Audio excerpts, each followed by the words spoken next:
trains to filter through this land of ours and fill a sportsman's dreams. Enjoy what nature holds for us, her bounty never ends. Getting back to basics with the practical sportsman. It's always an adventure, no matter where we go. From a favorite hunting spot to the hottest fishing hole.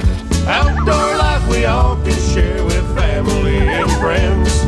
We'll do it all together with a practical sportsman. We'll do it all together with a practical sportsman. Hi there, come on in. It's Thursday night, June 13th, the year 2002, and Zachary here has a weather report. Well, it's warm. It's warm and hot and humid. We're doing this in our museum/sauna. Well, we have a little air conditioning work to do. But I hope you're comfortable at home sitting on the couch because we're going to bring you a half hour of outdoor activities. So please, stay tuned.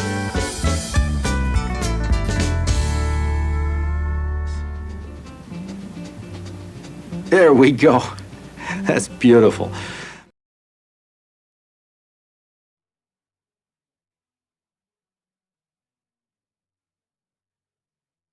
In the spring, usually it's starting in May, you can start catching bluegills and sunfish with a fly rod in the shallows. Now, if you stay close to shore, you're going to have lots of action, but you're going to catch more of the smaller ones because they make their spawning beds in just a foot or so of water close to shore. Now, this is a pumpkin seed sunfish, brightly colored, much brighter than a bluegill, but every bit as scrappy, except they're usually smaller, oftentimes a little too small to keep. It's easy to spot the beds of bluegills and sunfish in the shallows. They're small, circular, sandy, or gravel pockets about a foot or so in diameter. This is where the female lays up to 30,000 eggs, and the male guards the nest until the eggs hatch. That usually takes about 3 to 5 days. And with the sunfish in so close, they're easy to catch. And what's a more traditional bait than a worm? Worms and crawlers wash into the lakes during rainstorms, and most fish love to eat worm.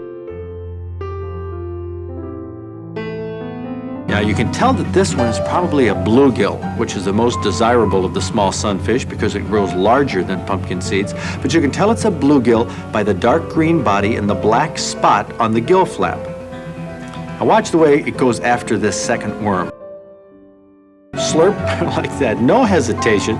It rushed right up, quickly opened its gill flaps, sucked the worm into its mouth, then back to guarding the nest. Here's another male bluegill guarding the eggs, but we're going to distract him with a worm. He savagely grabs it, takes it off to swallow. Then he goes back to guarding the nest, but we have an intruder. It's a little bass that starts edging nearby, and the bluegill doesn't want it disturbing the nest or eating the eggs, so he chases that little bass away.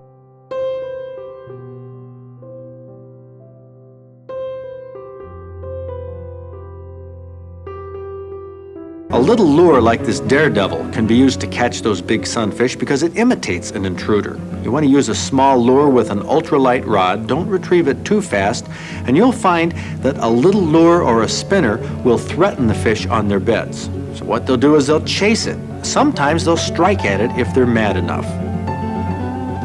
I took that lure out of the water, but this bluegill holds his position. He's watching to see if that intruder is coming back. So I dropped the lure on the other side of him, pulled it in front of his nose, and he chases it again. But then he goes back to the spawning bed. I think he was satisfied that it wasn't a real threat. Sometimes you'll get a whole group of fish chasing a small lure, but apparently they're not doing this so much out of hunger. They seem upset that something new is parading through their neighborhood. Now watch this one here aggressively puff at the daredevil sitting on the bottom. He's huffing at it. He doesn't want to eat it. Puffs towards it, doesn't take it in like he would a worm, and a small bass comes in from the side to investigate, but it goes on. That bluegill doesn't like a critter like that roots around on the bottom. That's a threat to the eggs he's guarding. Now, if you want to fool bluegills into taking a lure to eat, use a small rubber spider or maybe a popper that looks like the insects that they're so fond of. Now, these three float, and they look like insects on the surface. But this rather plain-looking fly is a streamer or wet fly. It imitates an underwater insect or a small minnow. Now, I'll drop this one in the water right above a bluegill that's guarding a bed. Now, notice, he doesn't rush after it like he would a worm. But when it does attract his attention, he doesn't suck it in like he would do with a worm. He puffs at it, he bites at it, but not to eat, more like he's trying to drive it away. Here's a different bluegill with the same reaction, huffing at it, then he just goes on. It didn't taste like food, didn't taste like an enemy, I guess, so he lets it alone. But if you move a fly or a rubber spider in the water, you move it a little more quickly, you're going to have a better chance of getting a bluegill to smack it and hook himself. So give it a few twitches and be quick on the rod tip to set the hook, hoping you'll latch onto his lip. Be prepared for a battle, because even with the small bluegills and sunfish, they fight like crazy.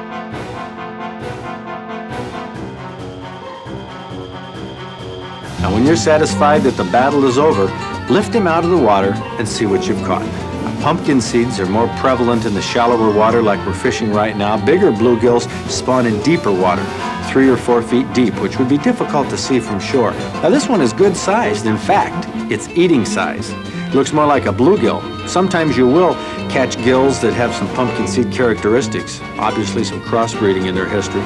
Now, I'm going to release this one. Not because I'm being particularly sporting. No, sirree, I'm a catch and fillet fisherman right from the word go. But I know I can get some bigger ones. So this one goes back.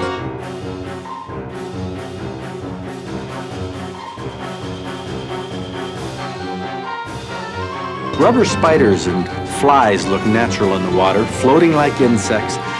But keep in mind, they don't weigh anything. They're not like a lure that you can cast. So how is it that we get these spiders and wet flies out to the fish? Well, we can't use a regular rod and reel like we would with a big 1-ounce daredevil, because outfits like that are designed to cast lures that are heavy. So we take a different approach. We tie the fly onto some monofilament line. That's our leader. That's clear, it's lightweight, fish can't see it, but it's strong.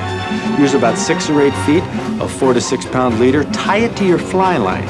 A simple knot will hold it, and it's this fly line that makes it possible to cast the nearly weightless fly out to the fish. Because in fly fishing, we cast the line. It's like throwing a rope.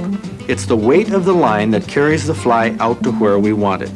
Now, as you make several false casts, you let out a little more line each time and then lay it down on the water. The spider is out there floating on the end, and you twitch it over the fish, imitating an insect that it might like to eat. Now, casting with a fly rod throws a lot of people. They think it's difficult, but it really isn't. Now, I'm going to use yarn here with a short rod so you can see it to show you how easy it is to cast. But the whole trick is in the timing. It's in pausing on your back cast before you make your forecast, waiting for the line to straighten out. Before you pull that in the opposite direction. If you change direction before the line has had a chance to straighten out, you're going to have problems. It won't go forward all the way. So just pause. Wait until you feel the fly line tug when it's straightened out, and then you'll solve that deep, dark mystery of fly casting. Then you can get into the fun of watching the bluegills come after your rubber spider in the shallows. And sometimes you never know where they're going to come from. Just watch. Whoa, in from the side. That happened so fast, it was a smaller bluegill. Too small to take that hook easily, so I didn't get him hooked. But that's excitement. You know, it's fun just to monkey around with these little fish on a warm, sunny afternoon. But it is that bigger one there that I'm after. He doesn't seem interested.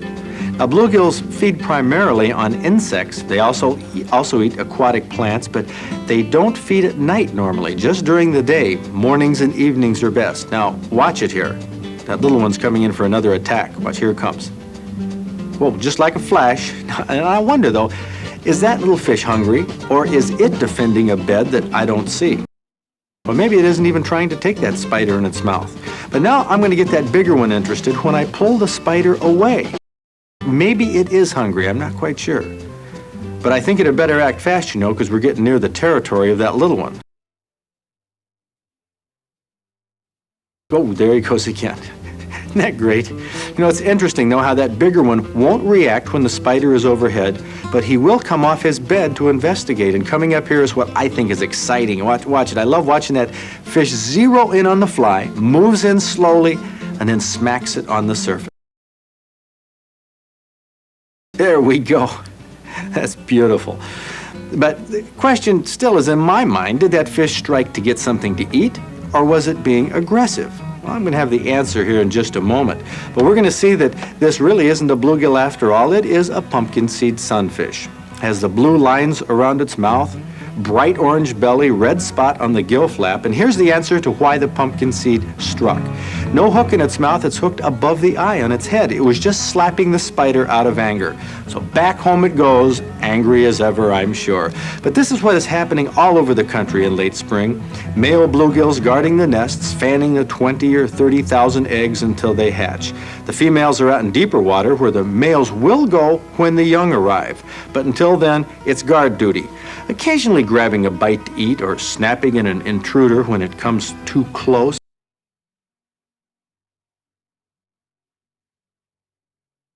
That's great, isn't it?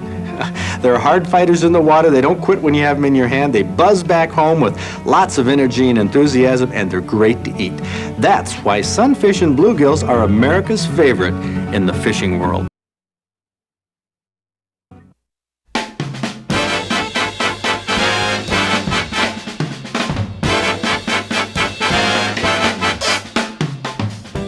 Zachary Borma, Hi. how are you? Good. You're from way up in Gaylord, Yep. and you caught a bluegill from that long, skinny Otsego Lake. Yep. That's a great bluegill. How long was it?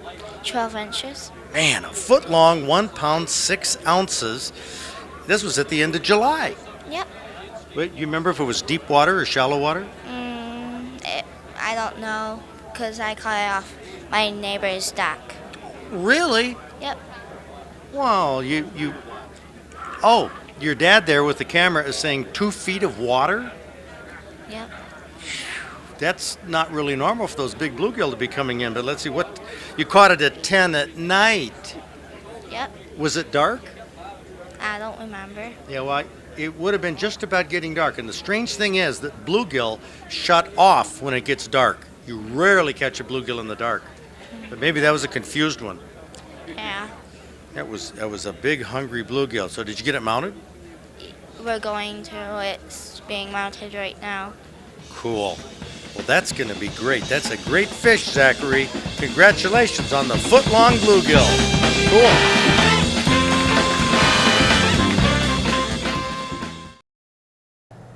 For the past couple of weeks, we've put on some fish recipes. I mean, darn good ones. Okay, I got a real corker for this show. Okay. Doesn't it sound good to be chili? Oh, it sounds great right now. Well, I've had this idea in my mind for a while to do a chili recipe. This is one that we did with pheasant. Okay. You know, chili usually has beef in it? Yeah, well, that's what I call chili. I mean, that's chili, but I've had a chicken chili before, and that's good. Well, let's try this Pheasant Frito Chili. We've got a different type of chili recipe. It's called Pheasant Frito Chili, and this is going to go served over Fritos, and it's going to kind of give it a crunch. And you're going to take pheasant and actually cut it into small, bite-sized pieces. So uncooked pheasant. Exactly.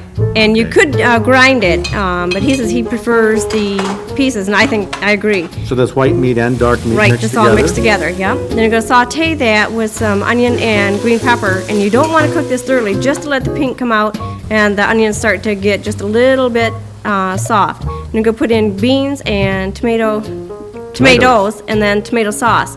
Well, that's a pretty straightforward chili Right, recipe. that is, yep. Like the bay leaf. I know. Bay leaves kill me. Kind of useless. I can't taste them. I suppose they have a flavor in there, but... And then some chili powder, and then it just cooks together. And here's the creator of this recipe, a finalist in our cook-off, William Wiswell. Well, it's a chili that it's another one of the things out of my too much gun soup category, because I'd lent my gun to a friend, and he picked off a couple pheasants, and we had to figure out what to do with them right when we got back to the house. So we came up with this, and And I've used it. I've used it with pheasant, used it with rabbit. I've done it with chicken. I've done it with ground meats. I like it when it's chopped like this and you get the chunks though. And again, it's not the real thin, runny stuff. It's crispy because you put like Frito type chips underneath it, and then Colby Jack cheese on the top. And I like serving it with a cornbread, and it just makes a nice meal. Well, there's one thing about William Westfall's recipes is they are never lacking substance, and this one is one recipe that you could eat for a main course very easily, and it is very, very tasty. I just wonder, Zach, is anybody going to write in, anybody going to want a chili recipe in the summer? Oh, I think so. The nice thing about chili is you can make it, doesn't heat up your house, you do it right in the crock pot. I think so. And you can eat it in the evening. Oh, yeah. While you're sitting in the air conditioning. And what about that bay leaf? You always grimace when I talk about the bay leaf doesn't have any taste. It makes a difference. I will show you. Oh, you know, I can taste garlic, I can taste chili powder, but I don't know about that bay leaf. Oh, yeah. I think it's like a bula bula. Nope. Hey, you've inspired me. I mean, the fishing's great. It's a lot cooler out on the water than it is here on land, at least on these hot summer days. Oh, yeah, you always have a breeze at least. Well, coming up, everybody asks, we get lots of calls about Puppy Saturday. Every Saturday they call and they say, you have puppies this Saturday? Zachary Trost, who's sort of heading up the museum. I do the exhibits. You do the business side of it. Speaking of business, what are you doing this weekend? You know, it is kind of there is a special event. Yes, it is Father's Day this weekend, and I'm told taxidermist Tim Hayes will be here, so we're going to do free entry for fathers at the museum. So you don't have to bring your... Saturday, though. Yeah, Saturday, not on Father's Day. Father's Day, I'm going to be with Grandpa, who turned 85 on June 3rd. We had a great time with him in Baja. So anyway, that's the lowdown. Get outdoors if you can. Try to take a dad fishing. That's what you should do, isn't it? Absolutely. So I look forward to that. See you next week.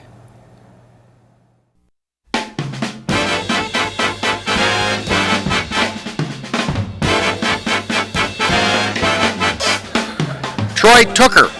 How's it going? What? It's going good. You're from Allegan. What? Tooker. That was my brother you drew first there for the drawing.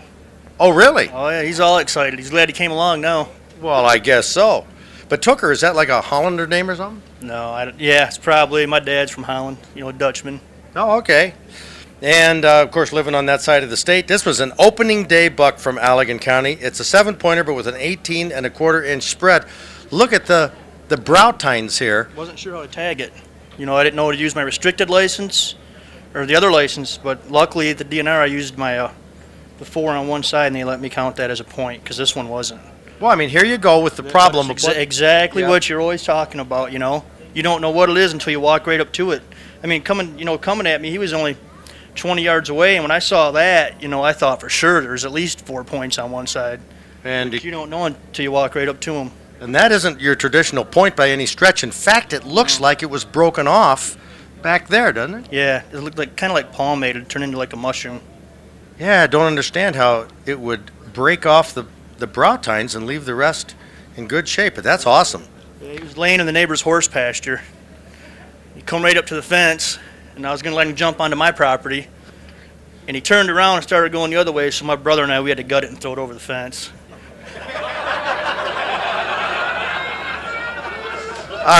Was this okay with your neighbors? Yeah, they're really cool. They have a 160-acre farm. I've got an 80. And then, they're really nice people, but I just didn't want to. He started heading back the other way, and I knew there was guys over that way. And so my brother and I, we kind of threw him over the fence. No big deal. No big if it was deal. a problem, I wouldn't tell the story up here. Some people do. Yeah. No, but you left the gut pile for the neighbors. Yeah. Oh, that was a nice touch. Nice touch. Well, very good. Something. Yeah, Troy Tooker from Allegan. Great story. Yeah.